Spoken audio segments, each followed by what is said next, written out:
akan memperkenalkan, kita akan kenal dengan pendidikan Islam. Apa yang dimaksudkan dengan pendidikan Islam dan dasar-dasar pendidikan Islam.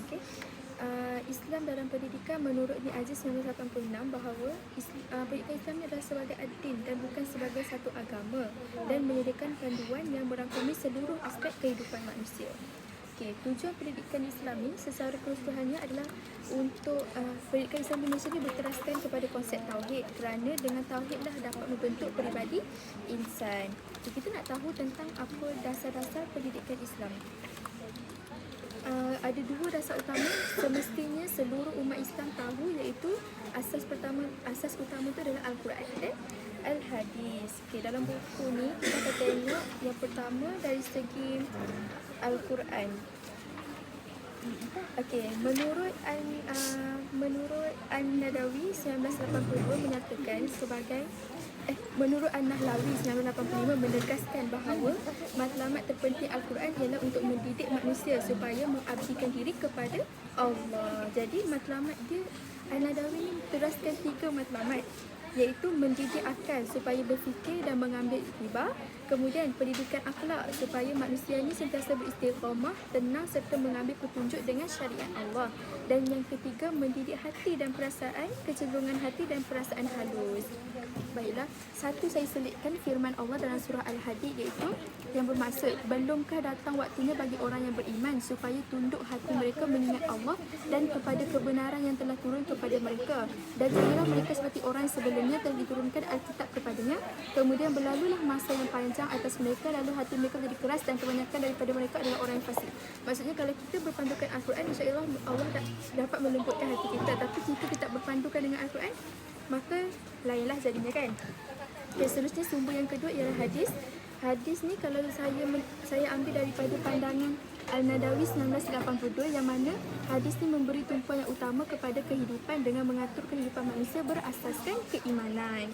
Jadi hadis ni persoalan dia, kita kena rujuk hadis supaya kita kena rujuk hadis sebab hadis ni berkaitan dengan akhlak, kemasyarakatan, perjalanan hidup, pendidikan dan cara berhubung antara manusia.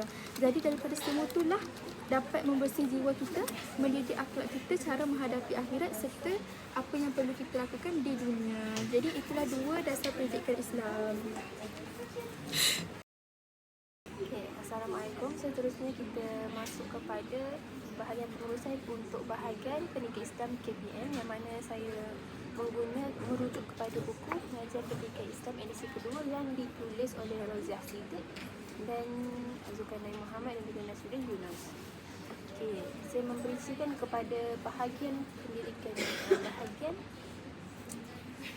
Islam, yang mana visi dan misi untuk bahagian pendidikan Islam ini adalah kita masuk pada visi dulu. Bahagian pendidikan Islam, peneraja pendidikan Islam bertaraf dunia dalam menjalani generasi berilmu, beriman dan beramal soleh untuk mencapai kebahagiaan dunia dan akhirat.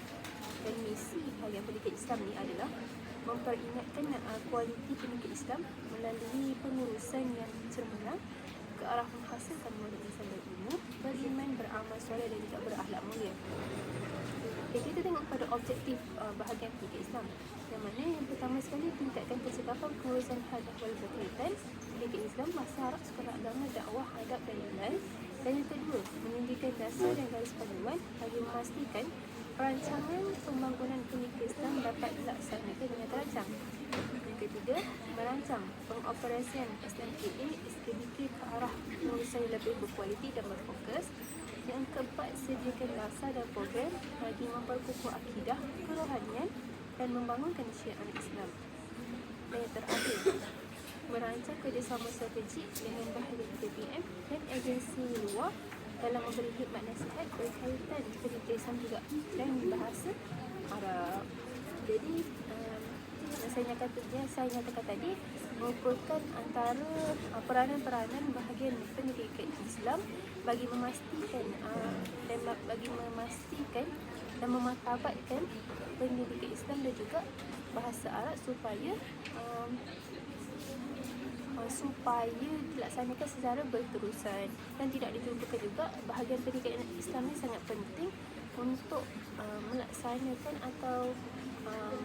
melaksanakan sekolah-sekolah beragama di Malaysia.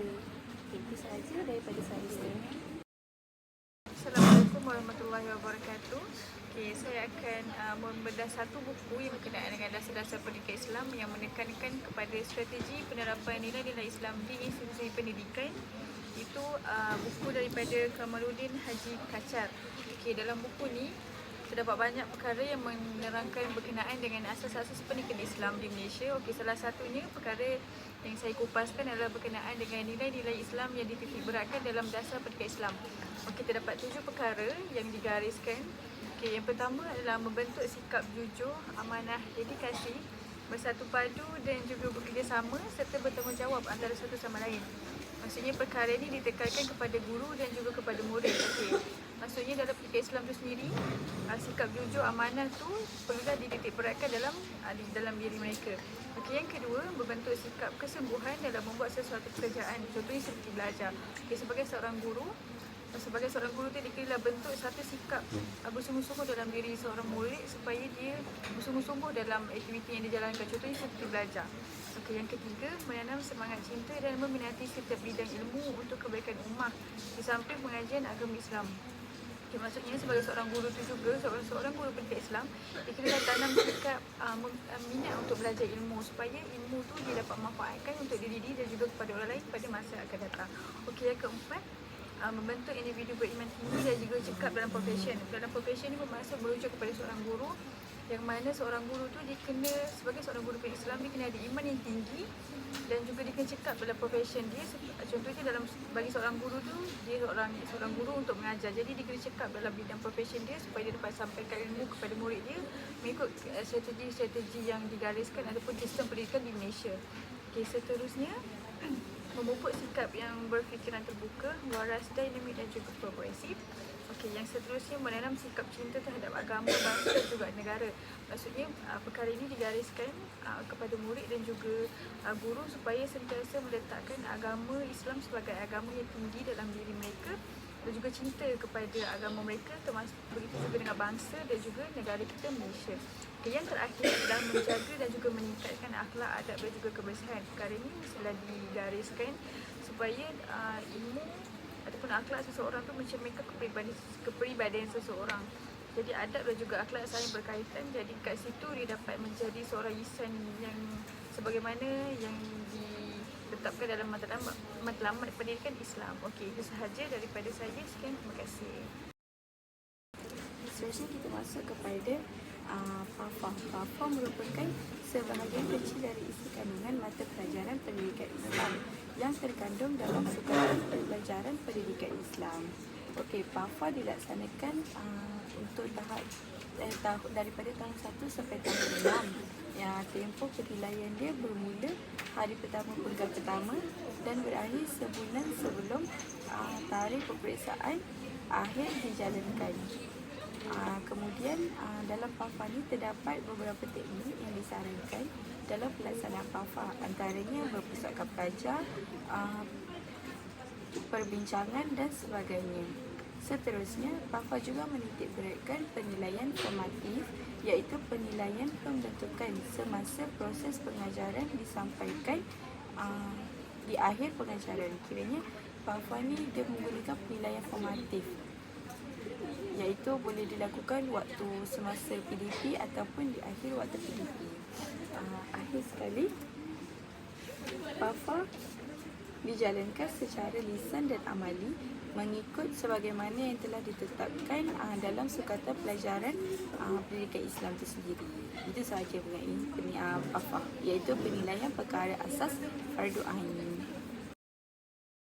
Seterusnya, pengurusan pendidikan Islam. Antara pengurusan pendidikan Islam yang terdapat di Malaysia ini adalah program JCOF. JCOF merupakan singkatan daripada Jawi, Quran, Bahasa Arab dan Fardu Ain, atau singkatannya JCOF. JCOF ini telah diperkenalkan pada tahun 2004 dan antara matlamat JCOF ini adalah untuk melahirkan murid yang bukan sahaja mampu membaca Jawi, mahir membaca Al-Quran dan memahami asas bahasa Arab, tetapi juga mantap penguasaan teori dan amali fardu ain. Maka untuk menjayakan program JCOF ini, ribuan guru tentang program Jacob ini, apa yang perlu ada dalam Jacob ini, bagaimana pengajaran Jacob, isi kajian Jacob. Perkara tersebut semuanya telah dilatih kepada guru untuk dilaksanakan di sekolah. Bukan itu sahaja, melalui Jacob ni juga diharapkan murid-murid dapat khatam Al-Quran pada tahun 6 dan jika lebih awal adalah lebih bagus.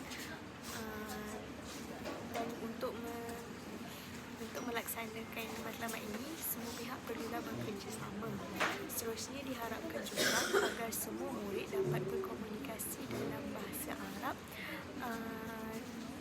Arab mudah dalam komunikasi seharian.